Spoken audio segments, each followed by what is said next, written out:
নতুন জিনিস কার না ভালো লাগে, আর নতুন জিনিসের কদরই আলাদা।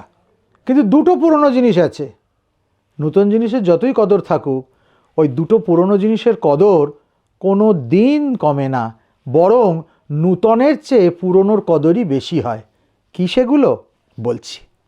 শাস্ত্র বলছে, নবং বস্ত্রং নবং ছত্রং নব্যা স্ত্রী নূতনম গৃহম সর্বত্র নূতনং সস্তং সেবকান্নে পুরাতনে। নতুন বস্ত্র দারুণ কদর, কে না ভালোবাসে নতুন জামা কাপড় পরতে। নবং ছত্রং নূতন ছাতা, নূতন জিনিসপত্র ঘরের। নব্যা স্ত্রী নবপরিণীতা বধূ, তাকে তো চোখে হারায় সকলে।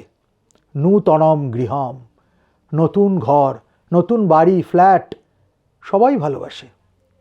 সর্বত্র নূতনং সস্তং, এই নূতনের খাতির কদর সব জায়গায়।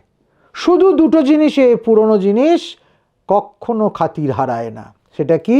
সেবকান্নে পুরাতনে। পুরনো ভৃত্য দীর্ঘদিনের সঙ্গী, পুরাতন ভৃত্য, তার কদর কোনো দিন কমে না।